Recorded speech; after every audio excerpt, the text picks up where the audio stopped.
And now Madeline Stein, psychologist from King's College London. Her research interest focuses on verbal suggestions and individual differences in suggestibility across various contexts like placebo, nocebo, psychedelics, and the main characteristics in general. And today she will talk about verbal suggestions and how they play a critical role, but they are still misunderstood and under-recognized confound. Thank you. Hi everyone, I'm Madeline, as you've already heard, and I'm a third-year PhD student at King's College London. And today I'm going to talk to you about suggestion effects and suggestibility. I hope that it will be a whirlwind tour for you all and really pique your interest and capture your attention. And by the end of it, I really just hope to convince you of the very simple idea that what we say and how we say it matters. So to start off, it's always important to define what we're talking about. And so when we're talking about what a suggestion is, unfortunately things already start off quite complicated, because although the term has been used since antiquity and is used across a large array of literature, often it's not defined or it's poorly defined. And I would probably go so far as to say as defining it can get somewhat contentious. If you want like a little bit of gossip about it. And the definition that I like the most for it comes from this guy, Irving Kirsch, who's a placebo expert who you might have heard of. And he defines verbal suggestions as a communication for involuntary changes in experience or awareness. A kind of classic example for a suggestion is your arm will raise now, and that's a motor suggestion. So when defining something, it's also helpful to clearly parse out what it is not. Often people will conflate the term suggestion with terms like instruction. This is particularly important and problematic because instructions versus suggestions, there's evidence that they have distinct cognitive mechanisms. So calling them the same thing would be technically incorrect. Historically, suggestions have sometimes also been misnamed as commands, and sometimes information is also mislabeled as a suggestion. And you might already be thinking this, but yes, if you're interested in suggestions, you might have a tendency towards being a bit pedantic because at the end of the day, we're talking about really looking at fine-tuned details of how things are communicated. On the right over here is this quote that I think is one of the most excellent academic disses of all time. And it comes from 1898 from this old textbook about the psychology of suggestion. And I can't read it from up there, but it says, psychological investigators employ the term suggestion in such a careless and loose fashion that the reader is often puzzled as to its actual meaning. And that was laid out in 1898, and it's now 2025, and this is still a large issue within the field. So learning's really happening here. And so when we're thinking about defining a suggestion, it's also crucial to talk about what it looks like to respond to a suggestion. And we have this idea of kind of the classic suggestion effect, which is when you have an alteration in behavior, awareness, perception, and it's experienced with a sense of involuntariness. And so over here, there's kind of a histogram mapping out that people who have variability in their responsiveness to verbal suggestions also demonstrate variability in their experiences of involuntariness when they're responding to these suggestions. And you'll see furthest on the right that people who are highly responsive to verbal suggestions have the highest level of experiences of involuntariness. So when they're enacting a change from a suggestion that's been communicated, it feels as if they are not the one generating that experience. So when talking about suggestions, it's always important to talk about the context or the broader domains that suggestion is relevant to. These are just a few examples, but I would definitely say they're kind of the hallmark domains. So first and foremost, there's the domain of hypnosis. People have a lot of different ideas about what hypnosis is and isn't. I would say even some expert researchers have different ideas about it, and there's a lot of contention in the field, and there's a lot of different ways in which people define hypnosis, but the definition I like the most, that I think aligns well with the literature and is also kind of removed from the politics of the subdiscipline, if you want to say, is that hypnosis is the procedural administration of suggestions. And in a clinical context, these suggestions help people reach therapeutic goals, whether it be mental health or physical health goals. And hypnosis is kind of the field in which the term suggestion basically was born from. That's a long history lesson that I'm not going to get into, but if we have time later, we could totally talk about it. Placebo, nocebo responding. I'm going to assume that most of you are pretty familiar with both of those terms. Nocebo responding, just in case you're not familiar, is just when you have negative expectations about a treatment or intervention, and these lead to adverse outcomes. We recently did a meta-analysis that found that people who are more responsive to verbal suggestions are higher nocebo responders. So suggestibility is a good candidate predictor for nocebo responding. And then we have these other domains which just because of time, I'm not going to delve too much into, but if there's time later, we can definitely talk about them. And so responsiveness to verbal suggestions, you all might have heard the term suggestibility before. Our lab is kind of making a shift to calling it responsiveness to verbal suggestions in papers when we report it, just because the term suggestibility is used in a lot of different ways and sometimes is misdefined, poorly defined, but it's also much more succinct to just say suggestibility. So that's how I'm going to refer to it today. But suggestibility is a stable trait-like variable. It develops throughout childhood. It peaks about pre-adolescence, and then it's pretty much stable throughout the lifetime. It has a normal distribution insofar that 5 to 10% of the population is highly responsive to suggestions. 5 to 10% are not very responsive to suggestions, and most people fall somewhere in the middle. Suggestibility versus hypnotizability. Sometimes these terms are used interchangeably. We're going to kind of dig into that moving forward, but just to flag. So when talking about the characteristics of suggestion, one way in which you may demarcate different types of suggestions is by the phrasing of the suggestion. So a pretty typical demarcation between different types of suggestion is direct verbal suggestions versus indirect verbal suggestions.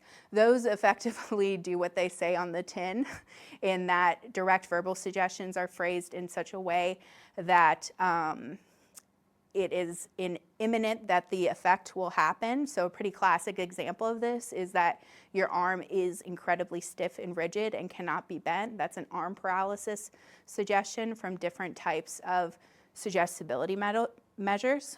Another example would be, so then we have indirect measures, and this domain gets a little bit complicated, but a classic example for an indirect placebo suggestion could be some people may experience pain relief when they take this medication.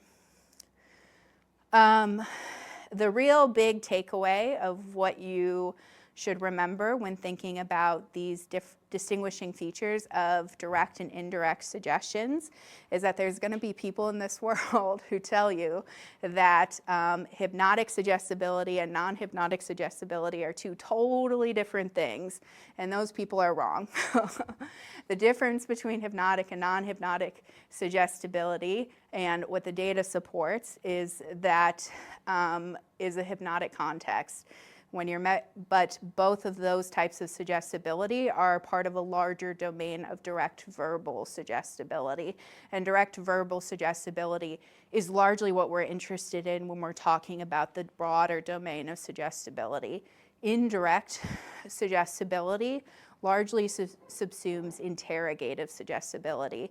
There is this kind of domain of sensory suggestibility, which I'm not going to lie to you, gets a little bit complicated, and people are largely not measuring that anymore, but we'll touch on it later.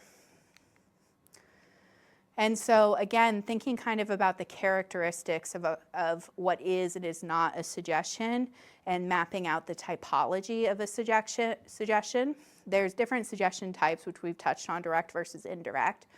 And then I'm also interested in the different modes in which suggestions are administered, and then for today's purposes and kind of tying it into demand characteristics, the different ways in which throughout an experiment suggestions might be administered to participants.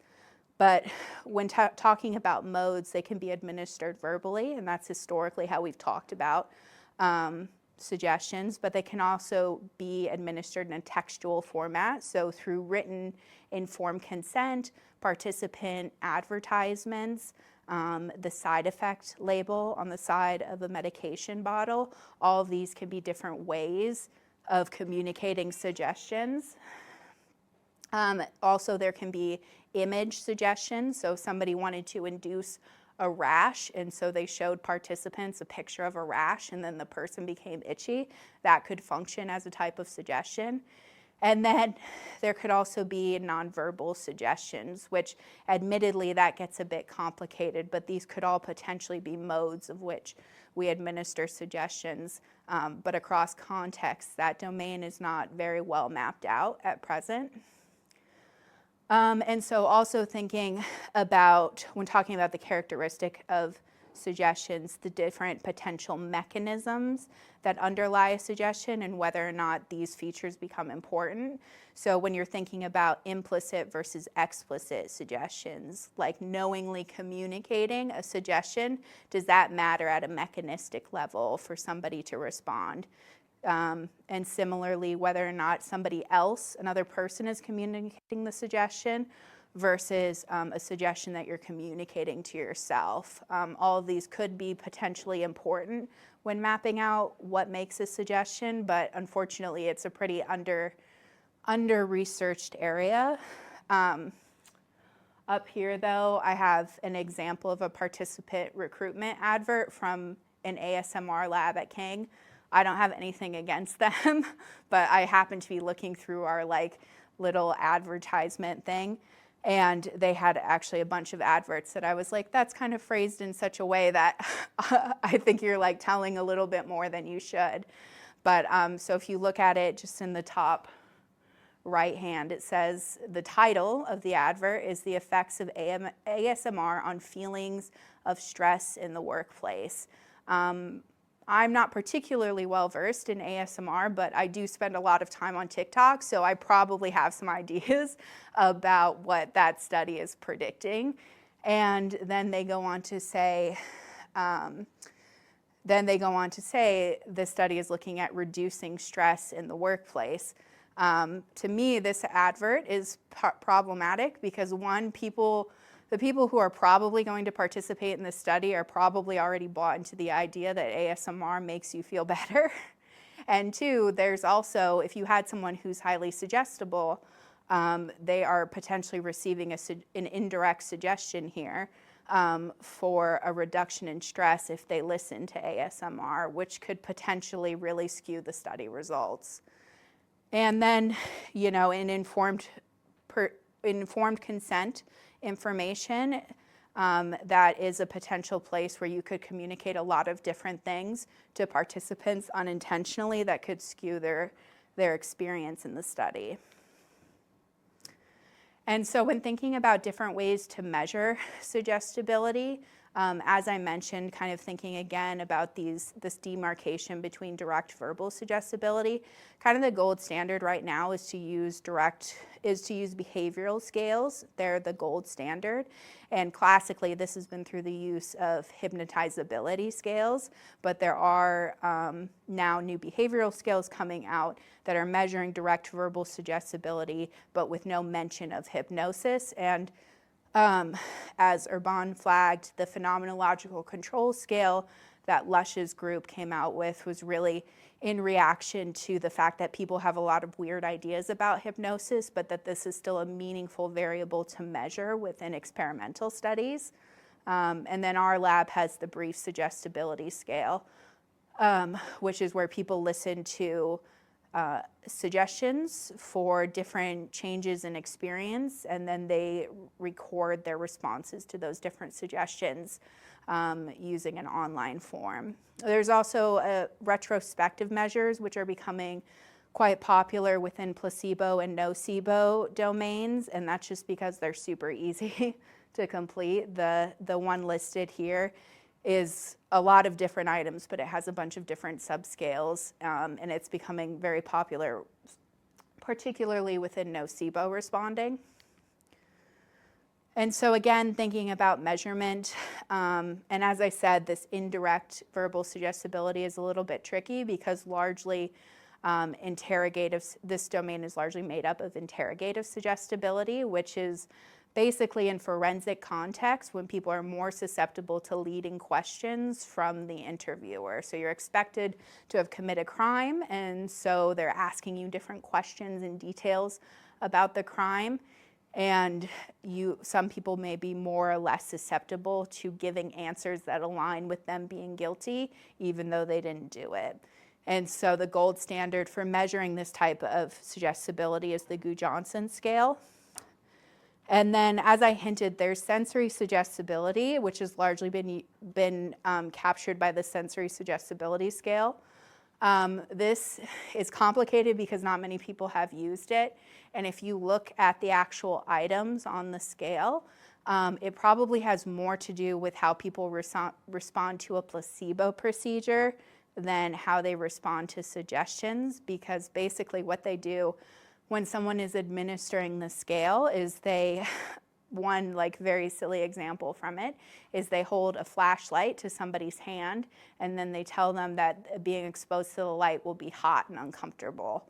And so but the way in which they phrase those suggestions would technically be direct verbal suggestions. So that's messy, but I figured I should flag it. And then historically, suggestibility has been talked about in a lot of different ways, such as primary versus secondary suggestibility, which would map on to this direct-indirect differentiation now. And so the way in which these forms of suggestibility have historically been measured is through these kind of weird tasks that I don't actually think are measuring suggestibility, but are measuring other things. But sometimes people publish papers using these as measures of suggestibility, and that's incorrect. But if you wanted to take a deep dive into that, there's this Tasso paper that came out in 2019, and their results were non-hypnotic and hypnotic suggestibility are totally different, and it's because they used a bunch of weird tasks to measure suggestibility. So some gossip there. And so thinking about related concepts, demand characteristics, the star of today's show. How am I doing on time? Oh, okay, cool. I'm like, it's a whirlwind tour and I'm talking so fast, but hopefully everyone's with me and this is making more or less sense. Okay, most people are nodding nicely. That's good to hear. So yeah, as Urband flagged, demand characteristics is more or less when a participant becomes aware of the hypothesis and the participant then responds to the contextual demands of an experiment. And this could be through explicit or implicit suggestions in the experiment that then change the behavior or subjective awareness. It's really important to remember that in Orn's original account, he thought about compliance and suggestion effects. And the thing is that when participants are potentially complying with the demands of the experiment, this could also be because they are having a genuine change in experience. A kind of silly example of this, potentially silly, or it could just be wrong, so we'll see what comes out, is if you had a participant and you told them that if they look to the right of them, they'll see a blue box. And so you're giving them like a suggestion for a blue box hallucination. And then if they saw the blue box, but there's no real reason that you could account for that they would see the same box, they had that change in experience despite the fact that your hypothesis wasn't aligned with that. That's maybe not the clearest example, but hopefully gives you a taste of the kind of genuine perturbations one might have in experience. And so it's really not just simple compliance effects of telling you what you want to hear. It could be that they really are having a change. And Orn's original account of demand characteristics aligns very well with how we conceptualize placebo, nocebo, and hypnosis suggestion effects. And I think good theories account for most of what we expect to see. And I was kind of thinking about it recently, about how you flagged kind of a downturn in the use demand characteristics. And I had the thought that maybe it's not that the term is not being used as much or that people aren't as interested in it, but I wonder if it maybe has more to do with these different domains actually gaining funding to be experimentally rigorous, because I think demand characteristics is kind of a very broad term and accounts for a lot of different things, like suggestion effects, rapport, sociocultural variables, so many things. But if you look at like placebo, nocebo, medical literature, people are starting to disentangle those things at a basic level. So I think it gets complicated, but that's a bit of a tangent. And so kind of tying all of this together, because I appreciate I've just given you a lot of information. Effectively, implicit or explicit suggestions could provoke hypothesis awareness at many different stages during an experiment, whether it be participant recruitment, on the actual day of the experiment, in the different information or communication contexts that you have with the participant, whether live or virtually. All of those could be a way of communicating some sort of change in how they're experiencing the experiment. And then suggestibility probably moderates responsiveness to contextual cues. There's some evidence of this in the domains of placebo and nocebo responding. Well, and actually now that I think about it, there's another meta-analysis looking at it within the domain of, looking at it across other domains, but it's a little bit dated, but within psychedelic and hypnotic responding, REVS definitely moderates the responsiveness in those contexts as well. And, you know, hopefully you're bought into this idea that what we say and how we say it matters. And so definitely some different ways that these can be addressed within experiments is to make sure that you're measuring domain relevant types of suggestibility. I am probably never going to measure interrogative suggestibility because I don't do anything within a forensic context, but if you're doing work in a forensic context, I hope that you're going to measure interrogative suggestibility. And thinking carefully about what we're telling participants. Again, this is maybe more geared towards people who have a tendency for perfectionism, but I would really encourage people to think very deeply and look very closely at all of the different ways in which you're communicating with participants and making sure that you're not communicating things in such a way that could provoke hypothesis awareness or even just generate these alterations in perception. And then probably most importantly, especially in the era of like open science, is clearly report communications that are given to participants. In so many cases, there was a review that came out recently, and they found that like if you take a subsection of all the papers that have been published and all of the ones that say, oh, if you contact us for the data, we'll give it to you, and they had like less than 10% response rate when they actually asked people for the data. So definitely, you know, now that we have platforms like OSF, it's important to really be transparent in how we're transparent in our reporting. And one easy way to do this, and something that's been flagged within psychedelic contexts, is making participant information sheets publicly available after the end of trials as a way of just being transparent. So, cool. Thanks for listening. Thanks to my funders and supervisor.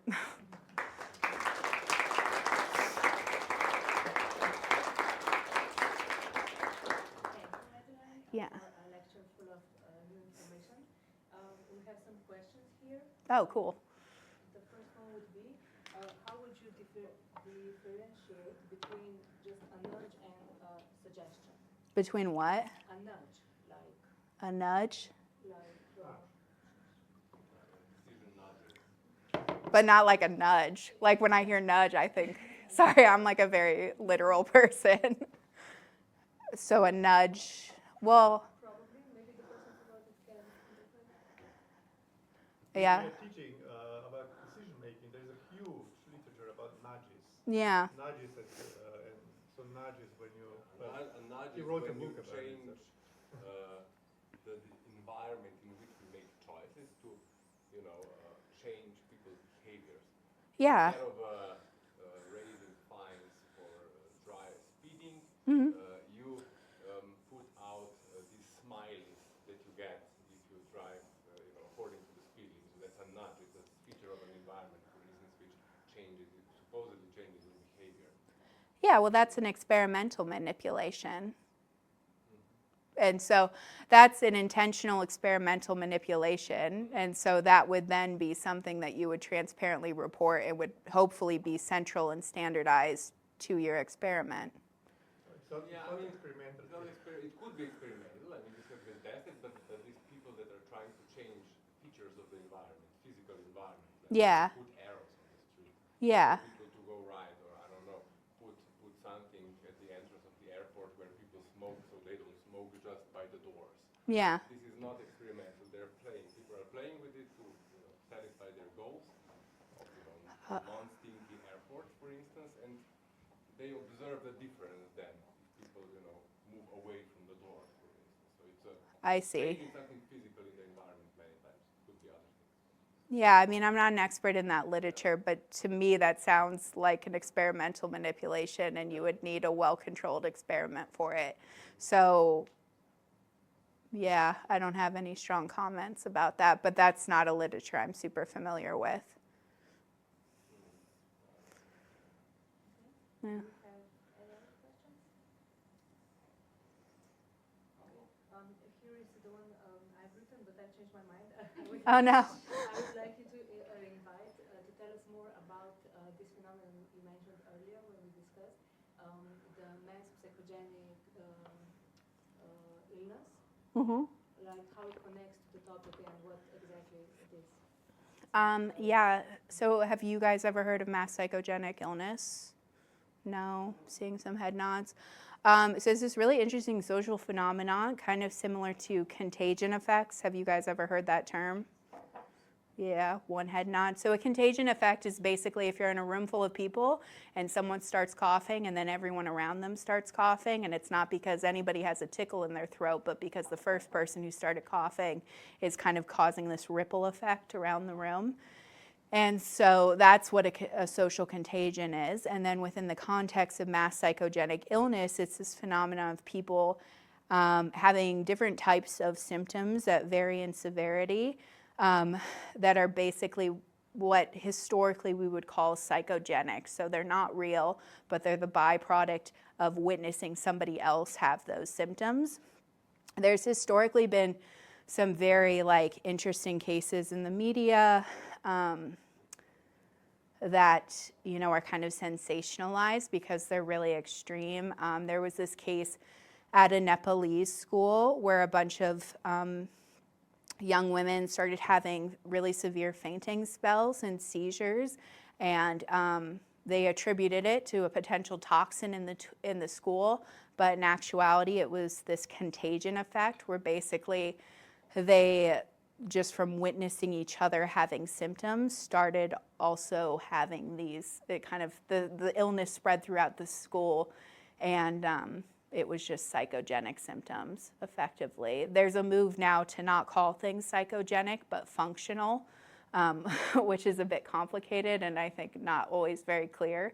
So I'll say psychogenic, but that's one example. Another kind of more contextually relevant or ecologically obvious example would be, I don't know what it was like when you got COVID vaccines here, but in the US, we had to sit in a waiting room with everyone else who had just got vaccinated and sit there for 15 minutes to make sure we didn't have any adverse events. And they found that in some cases, people who had adverse events actually then kind of started a contagion where other people in the waiting room would start experiencing symptoms.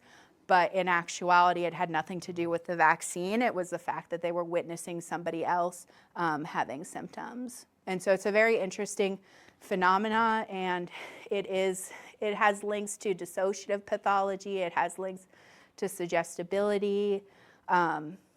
It has links to different social variables. A lot of the kind of like glamorized media cases have kind of disproportionately happened with like young schoolgirls. So, you know, young girls and their tweens and teens and stuff. So that's very interesting. Yeah. Yeah. Any other? Yeah. So would your suggestion be to always use a sort of suggestibility scale when you are studying functional disorders? Oh, yeah. No, yeah, functional disorder suggestibility is super relevant. Have you guys heard of functional neurological disorder? Yeah. Anybody else? But just in case for people who don't know, functional neurological disorder is basically this type is when people have a subset of symptoms. They could be motor, they could be seizures, they could be blind. It really ranges across different neurological systems, but actually the symptoms are psychogenically created. They're a byproduct of context in the individual, and they're basically not real.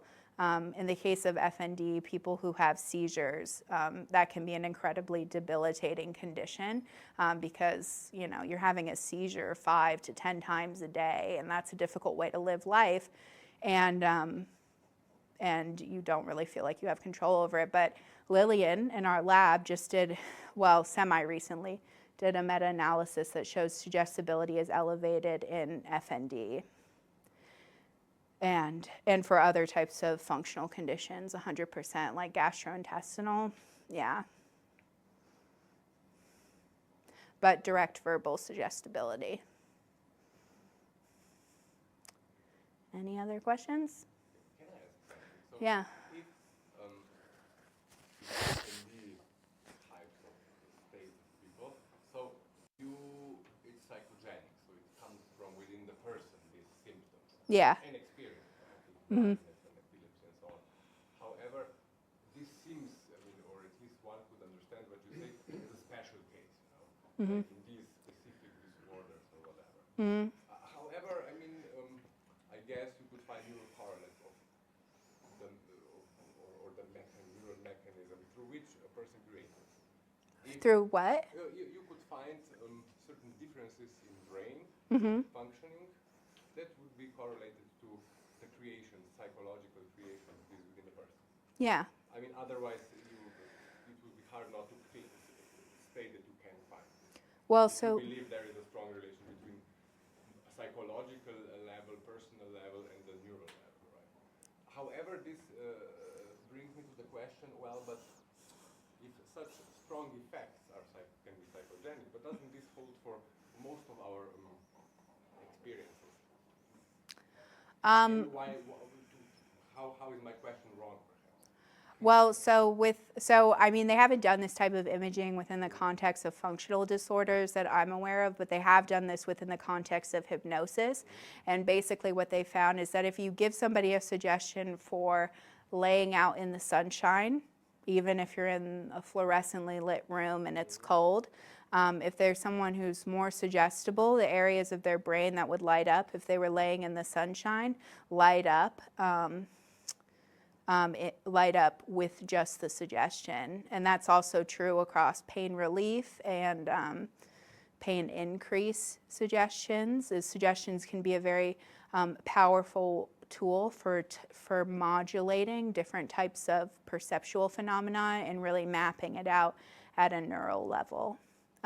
This is particularly true for hallucinations. People who are more highly suggestible would have more of a proneness to experiencing auditory and visual hallucinations more easily, and being able to induce those types of experiences in healthy controls can be a good first step in understanding psychosis and different treatments for psychosis, because you can induce the psychotic-like symptoms within healthy controls, and then you could also potentially extinguish them, and that's important. FND is kind of self-suggestion in a way.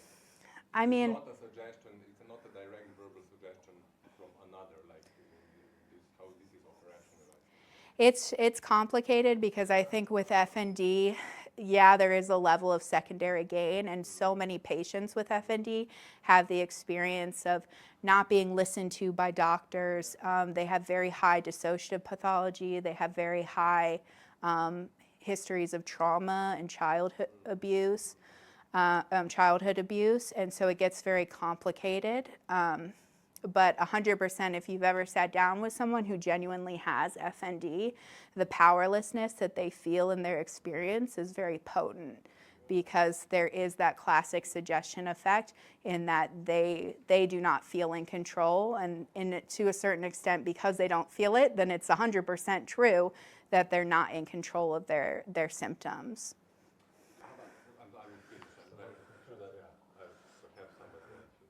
I'm so afraid of Amela, because she was very strict with the timings. I think she had something to say, if that's okay. Yeah, I was just want to add, generally, because you asked about whether it's suggested by others, I think just in this specific context, it's like auto-suggested in the sense that it's not a disorder that develops in response to being suggested by others. So I think I caught specifically what you meant. I would say the answer is no, so that it is auto-suggested in the absence of another person giving any kind of suggestibility.